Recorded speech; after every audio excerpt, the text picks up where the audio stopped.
La nouvelle génération de la Ducati Panigale vient d'arriver au Brésil avec la proposition d'offrir une Panigale encore plus facile à piloter. Qu'elle permette aux pilotes de réaliser des temps au tour plus courts et avec moins d'efforts. Ont-ils réussi ? Je suis Amanda Pagliari. C'est la chaîne moto la plus charmante du Brésil et dans cette vidéo, je vais tout te dire sur ce qui a changé sur la nouvelle Panigale. Alors, mets tout de suite un like parce que cette moto le mérite.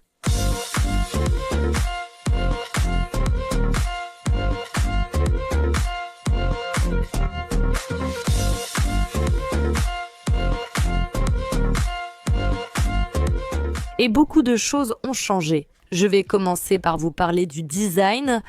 Tout d'abord, nous avons ici les clignotants qui ne sont plus sur le rétroviseur mais maintenant intégrés dans le phare. Dans l'ensemble optique, c'est un peu tout en un, n'est-ce pas? Autre changement, le temps de traînée est réduit de 4%. Cela semble peu, mais en réalité, la différence est la grande. Pour ceux qui sont vraiment pilotes, chaque seconde en plus fait la différence. Et c'est ce que les pilotes ont constaté en testant la génération précédente. Avec cette nouvelle génération, les pilotes ont perdu 1 seconde à chaque tour et cela fait une différence incroyable. Donc vous avez une moto, une aérodynamique beaucoup plus facile à piloter, beaucoup plus rapide, y compris ses ailes. Ici, inspirée de la Formule 1, elle offre plus de stabilité et d'appui aérodynamique. Et puis, d'ailleurs, allons voir ici sur le côté, elle avait comme des sortes d'écailles, n'est-ce pas, dans cette partie, mais maintenant tu vois plus de carénage lisse. Pourquoi Ducati a-t-elle changé ce côté-là? Selon eux, cette nouvelle proposition, ce nouveau design, aide à rendre les changements de direction beaucoup plus faciles, donc c'est une bonne chose. Le réservoir en aluminium a une nouvelle forme, il est plus haut, ce qui permet au pilote de s'allonger et de poser la poitrine et le casque beaucoup plus facilement. Et maintenant, il a une capacité de 17 litres. Le moteur est un V4 déjà connu de 1103 cm3. Cependant, il est maintenant plus puissant avec 216 chevaux. C'est impressionnant, Ducati a réussi à le rendre plus puissant et à l'homologuer en plus. Le froid pour la nouvelle norme de pollution en Europe, n'est-ce pas? Le Euro 5, c'est vraiment sympa. D'ailleurs, il apporte ce silencieux ici, que tu peux changer si tu veux, d'accord? Et une chose intéressante, un changement ici sur la suspension arrière, l'ensemble a été amélioré.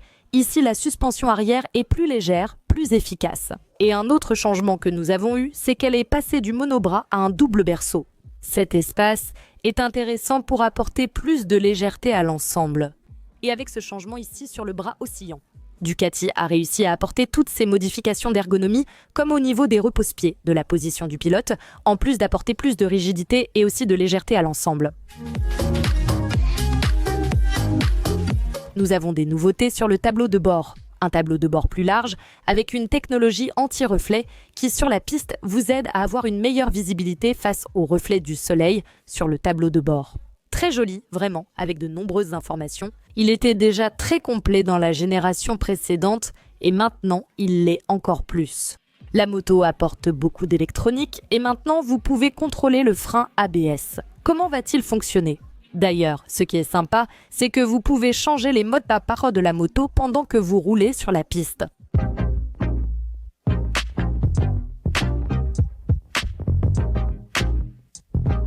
L'électronique de la Panigale évolue. Ce qui est de bon, c'est qu'elle dispose maintenant du système DVO. En gros, Ducati a regroupé les systèmes électroniques qu'elle avait, comme l'anti-wheelie, le contrôle de traction et aussi le contrôle de départ, dans un seul système pour te fournir tout cela de manière intégrée. Donc c'est devenu beaucoup plus facile et beaucoup plus sûr pour la pilote d'accélérer parce qu'elle arrive à comprendre le comportement de la moto. Et ensuite, elle te fournit l'électronique, elle te donne plus de puissance, moins de puissance, plus de couple, moins de couple selon ta façon de piloter. Et je suis ici avec la légendaire Ducati 916 qui a inspiré le design de la Ducati actuelle. Mais j'ai amené ici notre cher César Barros, qui est le directeur responsable des cours d'instruction de pilotage chez Ducati, ici au Brésil. Merci pour ta participation. Et il sait tout sur la conduite, il sait tout sur Ducati. Panigale aussi. César, je voulais que tu nous parles d'abord de cette nouvelle technologie de l'ABS, parce que la Panigale est la première moto sportive à avoir ce frein. explique-nous comment fonctionne l'ABS. Le système de freinage qu'elle a est vraiment génial, qui a maintenant été incorporé dans les sportives, parce que ce qui se passe, c'est que tout le monde freine normalement, surtout sur les sportives, on freine. On apprend qu'il faut freiner à 80-90% avec l'avant et 10-20% avec l'arrière.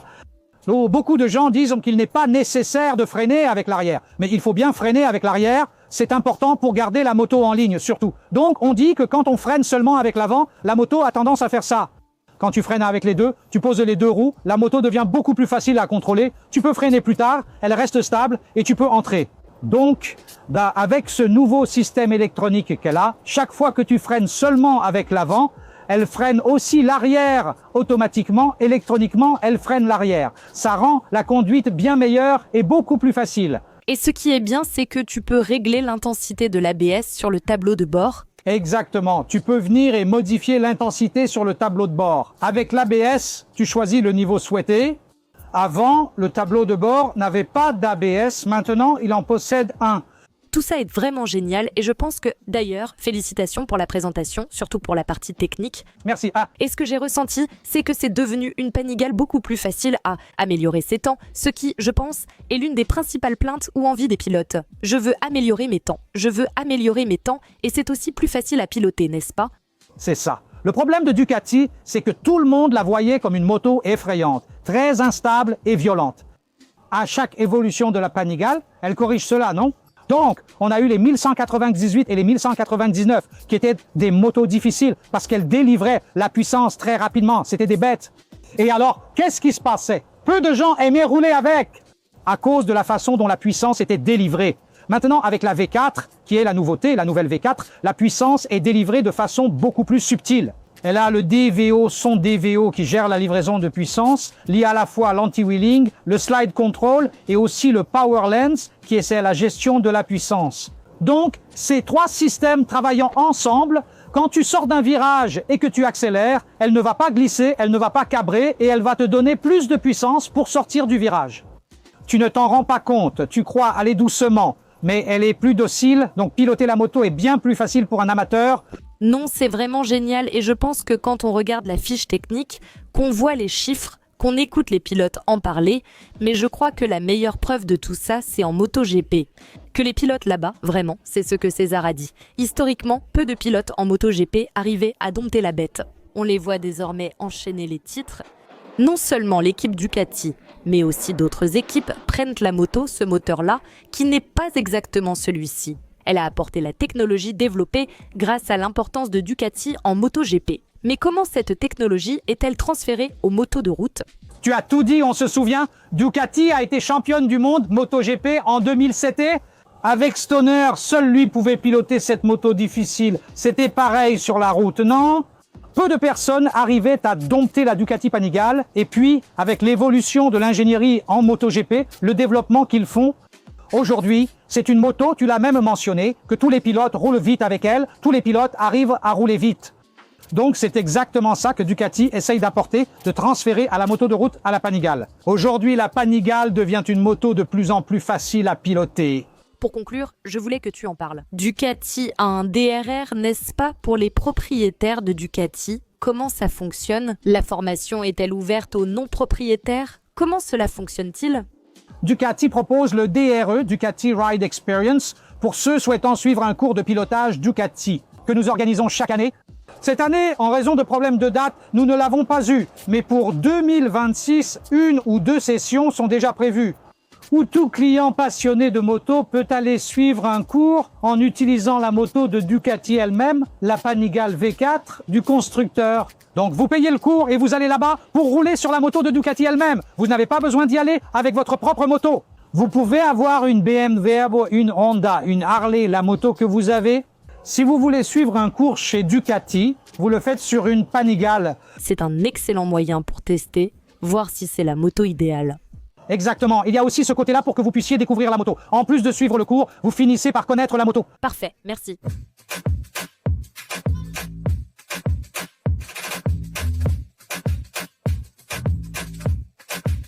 Et elle est disponible en deux versions, La Panigale, avec un prix conseillé à partir de 169 990 réais, est aussi disponible en version V4S qui apporte quelques différences. Par exemple, à l'avant, nous avons une suspension Hollis et son garde-boue avant est de couleur noire.